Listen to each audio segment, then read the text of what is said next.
The Scarlet Pimpernel by Baroness Orsay. Chapter 23. Hope. "Faith, madame," said Sir Andrew, seeing that Marguerite seemed desirous to call her surly host back again, "I think we'd better leave him alone. We shall not get anything more out of him, and we might arouse his suspicions. One never knows what spies may be lurking around these God-forsaken places." "What care I?" she replied, lightly. "Now I know that my husband is safe, and that I shall see him almost directly." "Hush!" he said in genuine alarm, for she had talked quite loudly in the fullness of her glee. "The very walls have ears in France these days." He rose quickly from the table and walked around the bare, squalid room, listening attentively at the door, through which Brogard had just disappeared, and whence only muttered oaths and shuffling footsteps could be heard. He also ran up the rickety steps that led to the attic, to assure himself that there were no spies of Chauvelin's about the place. "Are we alone, monsieur my lackey?" said Marguerite gaily, as the young man once more sat down beside her. "May we talk?" "As cautiously as possible," he entreated. "Faith, man, but you wear a glum face. As for me, I could dance with joy. Surely there is no longer any cause for fear. Our boat is on the beach, the foam crest not 2 miles out at sea, and my husband will be here, under this very roof, within the next half-hour, perhaps. Sure there is naught to hinder us. Chauvelin and his gang have not yet arrived." "Nay, madam, that I fear we do not know." "What do you mean?" "He was at Dover at the same time that we were." "Held up by the same storm which kept us from starting." "Exactly. But I did not speak of it before, for I feared to alarm you. I saw him on the beach, not 5 minutes before we embarked. At least, I swore to myself at the time that it was himself. He was disguised as a cure, so that Satan, his own guardian, would scarce have known him. But I heard him then, bargaining for a vessel to take him swiftly to Calais, and he must have set sail less than an hour after we did." Marguerite's face had quickly lost its look of joy. The terrible danger in which Percy stood, now that he was actually on French soil, became suddenly and horribly clear to her. Chauvelin was close upon his heels. Here in Calais the astute diplomatist was all-powerful. A word from him, and Percy could be tracked and arrested, and... Every drop of blood seemed to freeze in her veins. Not even during the moments of her wildest anguish in England had she so completely realized the imminence of the peril in which her husband stood. Chauvelin had sworn to bring the Scarlet Pimpernel to the guillotine, and now the daring plotter, whose anonymity hitherto had been his safeguard, stood revealed through her own hand to his most bitter, most relentless enemy.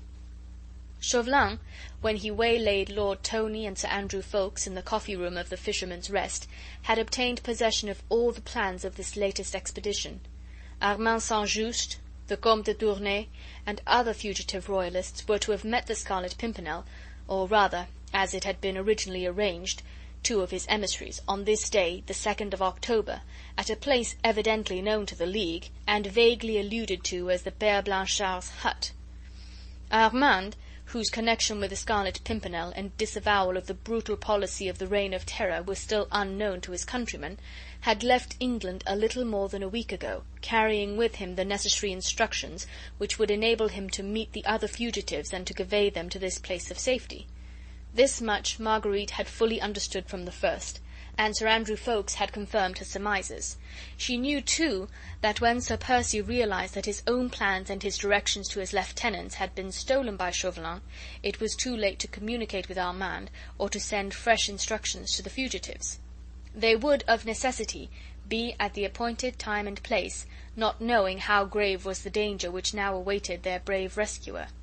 Blakeney, who as usual had planned and organized the whole expedition, would not allow any of his younger comrades to run the risk of almost certain capture.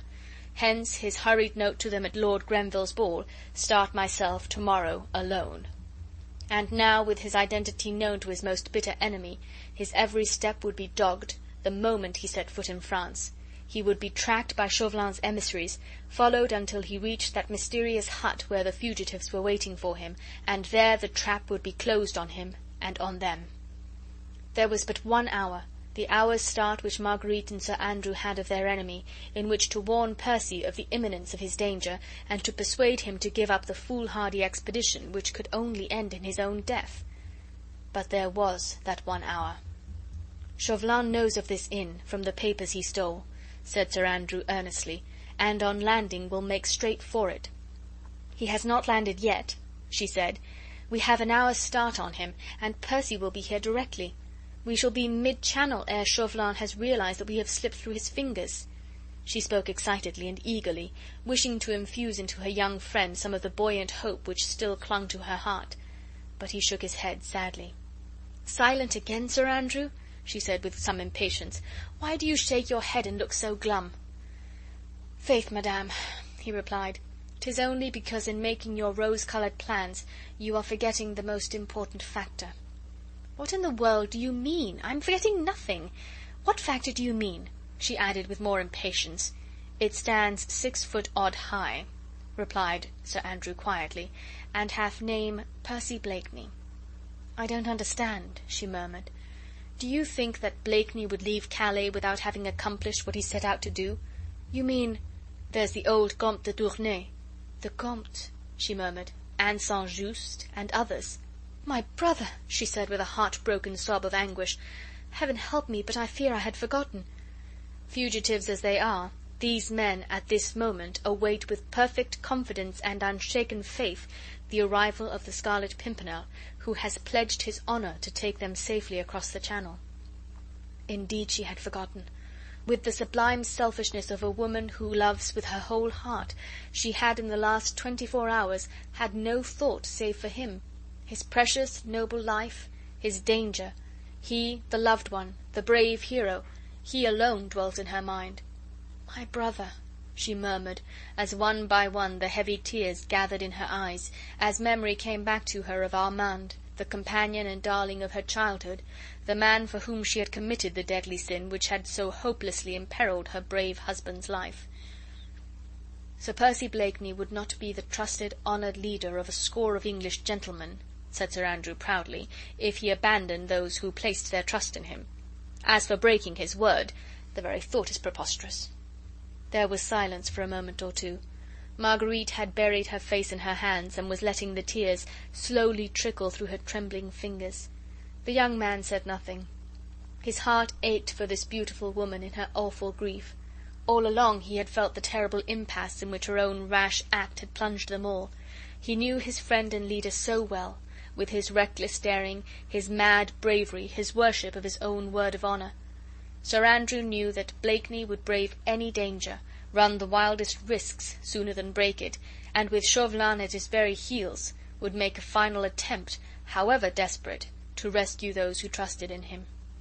"Faith, Sir Andrew," said Marguerite at last, making brave efforts to dry her tears, "you are right, and I would not now shame myself by trying to dissuade him from doing his duty. As you say, I should plead in vain. God grant him strength and ability," she added fervently and resolutely, "to outwit his pursuers. He will not refuse to take you with him, perhaps, when he starts on his noble work. Between you, you will have cunning as well as valor. God guard you both. In the meanwhile, I think we should lose no time. I still believe that his safety depends upon his knowing that Chauvelin is on his track." "Undoubtedly. He has wonderful resources at his command. As soon as he is aware of his danger, he will exercise more caution. His ingenuity is a veritable miracle." "Then what say you to a voyage of reconnaissance in the village, whilst I wait here against his coming? You might come across Percy's track, and thus save valuable time. If you find him, tell him to beware. His bitterest enemy is on his heels." "But this is such a villainous hole for you to wait in." "Nay, that I do not mind. But you might ask our surly host if he could let me wait in another room, where I could be safer from the prying eyes of any chance traveller. Offer him some ready money, so that he should not fail to give me word the moment the tall Englishman returns." She spoke quite calmly, even cheerfully now, thinking out her plans, ready for the worst if need be. She would show no more weakness. She would prove herself worthy of him, who was about to give his life for the sake of his fellow men. Sir Andrew obeyed her without further comment. Instinctively he felt that hers now was the stronger mind.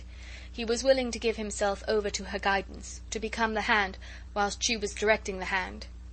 He went to the door of the inner room through which Brogard and his wife had disappeared before, and knocked. As usual, he was answered by a salvo of muttered oaths. "Hey, friend Brogard," said the man peremptorily, "my lady friend would wish to rest here a while. Could you give her the use of another room? She would wish to be alone." He took some money out of his pocket, and allowed it to jingle significantly in his hand. Brogard had opened the door, and listened with his usual surly apathy to the young man's request. At the sight of the gold, however, his lazy attitude relaxed slightly. He took his pipe from his mouth and shuffled into the room. He then pointed over his shoulder at the attic up in the wall. "She can wait up there," he said with a grunt. "It's comfortable, and I have no other room." "Nothing could be better," said Marguerite in English. She had once realized the advantages such a position hidden from view would give her. "Give him the money, Sir Andrew. I shall be quite happy up there, and can see everything without being seen." She nodded to Brogard, who condescended to go up to the attic and to shake up the straw that lay on the floor. "May I entreat you, madam, to do nothing rash?" said Sir Andrew, as Marguerite prepared in her turn to ascend the rickety flight of steps. "Remember, this place is infested with spies. Do not, I beg of you, reveal yourself to Sir Percy unless you are absolutely certain that you are alone with him." Even as he spoke he felt how unnecessary was this caution. Marguerite was as calm, as clear-headed as any man. There was no fear of her doing anything that was rash. "Nay," she said, with a slight attempt at cheerfulness, "that I can faithfully promise you. I would not jeopardize my husband's life, nor yet his plans, by speaking to him before strangers. Have no fear, I will watch my opportunity, and serve him in the manner I think he needs it most." Brogard had come down the steps again, and Marguerite was ready to go up to her safe retreat. "I dare not kiss your hand, madam," said Sir Andrew, as she began to mount the steps, "since I am your lackey, but I pray you be of good cheer. If I do not come across Blakeney in half an hour, I shall return, expecting to find him here." "Yes, that will be best." "We can afford to wait for half an hour. Chauvelin cannot possibly be here before that. God grant that either you or I may have seen Percy by then. Good luck to you, friend. Have no fear for me." Lightly she mounted the rickety wooden steps that led to the attic. Brogard was taking no further heed of her. She could make herself comfortable there or not, as she chose. Sir Andrew watched her until she had reached the curtains across, and the young man noted that she was singularly well placed there for seeing and hearing whilst remaining unobserved. He had paid Brogard well. The surly old innkeeper would have no object in betraying her. Then Sir Andrew prepared to go. At the door he turned once again and looked up at the loft. Through the ragged curtains Marguerite's sweet face was peeping down at him, and the young man rejoiced to see that it looked serene, and even gently smiling. With a final nod of farewell to her, he walked out into the night. End of chapter 23.